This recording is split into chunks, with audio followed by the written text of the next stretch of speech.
नमस्कार. मी रुपाली. माझ्या या यूट्यूब चॅनलमध्ये तुम्हा सर्वांचं मनापासून स्वागत करते. आजचा व्हिडिओ आपल्या सर्वांसाठी खूप फायदेशीर ठरणार आहे.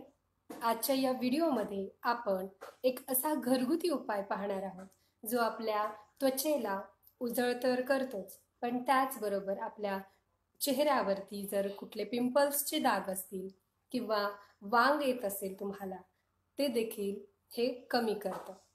आता पिंपल्सचे डाग असो किंवा इतर देखील पिगमेंटेशन्सचे काही आपल्या स्किनवरती डाग राहिलेले असतील तर ते देखील या उपायाने हळूहळू दूर होतात. आता हा उपाय करत असताना आपल्याला आपल्या त्वचेची योग्य काळजी घेणं गरजेचं असतं. ज्यावेळेस तुम्ही उन्हामध्ये जाता त्यावेळी तुम्हाला तुमच्या त्वचेला उन्हापासून या प्रदूषणापासून प्रोटेक्ट करायचं आहे. आता ते कसं करायचं तर एक चांगल्या SPFचं जास्तीत जास्त SPF असणारं सनस्क्रीन नियमित लावणं गरजेचं आहे. ज्यावेळेस तुम्ही तुमच्या चेहऱ्याला सनस्क्रीन लावता त्यावेळेस ते टॅन होण्यापासून वाचते. आता बाजारातून जेव्हा घरी मोसंबी किंवा संत्री आणि लिंबू देखील ज्यावेळेस आणता त्यावेळेस जर त्याची साल तुम्ही फेकून देत असाल तर आजपासून ती अजिबात फेकू नका, कारण आजचा हा उपाय त्याचपासून बनणार आहे. तर सगळ्यात आधी तुमच्याकडे या तिन्हीपैकी जे पण फळ उपलब्ध आहे त्याची साल आपल्याला उन्हामध्ये छान अशी वाळवून घ्यायची आहे. आता जास्त दिवस देखील आपल्याला ती उन्हामध्ये ठेवून वाळवायची नाही. 2 दिवसामध्ये ती व्यवस्थित वाळते. आता इथे माझ्याकडे काही मोसंबीची साल आहे. आता ही मोसंबीची साल 2 दिवसामध्ये उन्हामध्ये वाळवून घेतली की छान वाळते. तुम्ही ते पाहू शकताय की ही मोसंबीची साल लगेच मोडल्यानंतर ते तुटते. तर इतपत आपल्याला ती वाळवून घ्यायची आहे. आता याचे बारीक बारीक तुकडे करून एका मिक्सरच्या भांड्यामध्ये आपल्याला ते टाकायचे आहे. तुम्ही पाहू शकतायत की त्याचे कितपत बारीक तुकडे करायचे. आणि त्यासोबत अजून एक गोष्ट आपल्याला इथे ॲड करायची आहे, ती म्हणजे मसूर डाळ. मसूर डाळ देखील आपल्या त्वचेसाठी खूप छान काम करते. आपल्या त्वचेला ती स्वच्छ आणि उजळ करण्याचं काम करते. आता ही पावडर लगेच तशीच आपल्याला वापरायची नाही, तर ही आधी चाळणीने व्यवस्थित चाळून घ्यायची आहे. कारण याच्यामध्ये जर सालीचे काही मोठे तुकडे राहिले असतील तर ते आपल्या त्वचेला काही परिणाम करू नयेत, काही इजा करू नयेत, म्हणून त्यासाठी ही काळजी घ्यायची आहे. आता हे वरी जे राहिलेले मोठे तुकडे आहेत ते तुम्ही परत देखील मिक्सरला फिरवून घेऊ शकता. आता इथे तुम्हाला दिसत आहे की किती फाईन अशी पेस्ट तयार झालेली आहे. ही पेस्ट एका हवाबंद डब्यामध्ये तुम्हाला ठेवायची आहे आणि तुम्हाला जशी लागेल तसंच याचा वापर करायचा आहे. आता याचा वापर कसा करायचा हे देखील मी तुम्हाला दाखवते. आता या पावडरला तुम्हाला एका बाउलमध्ये थोडंसं घ्यायचं आहे आणि त्यामध्ये दही ॲड करायचं आहे.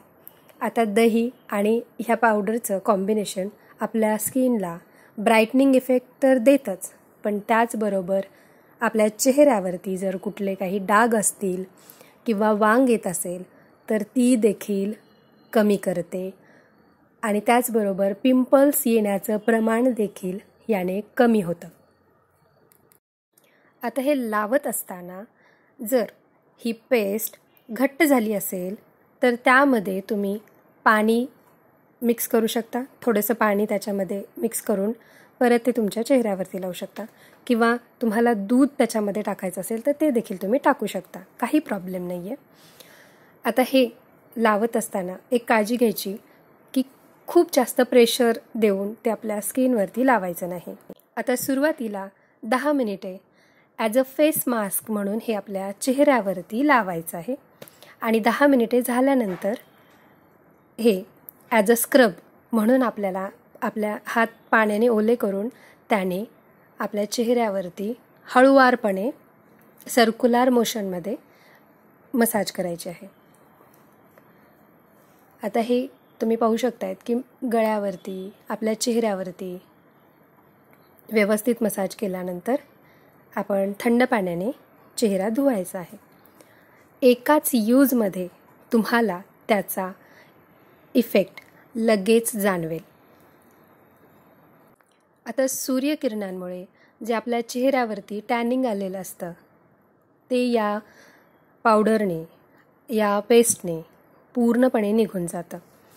आता फक्त चेहऱ्यावरतीच आपल्या टॅनिंग झालेलं नसतं, तर आपल्या हातांवरती आणि पायांवरती देखील हे टॅनिंग होऊ शकतं. तर हे देखील आपण हीच पेस्ट यूज करून कसं काढू शकतो हे आपण पुढे व्हिडिओमध्ये पाहणारच आहोत. त्यासाठी व्हिडिओ शेवटपर्यंत पहा.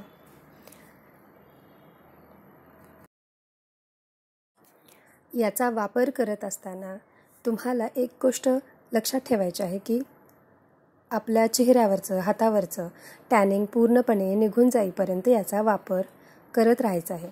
आणि त्यानंतर देखील तुम्ही याचा वापर करणं बंद करायचं नाही, म्हणजे तुमचं उजळपणा असाच टिकून राहतो.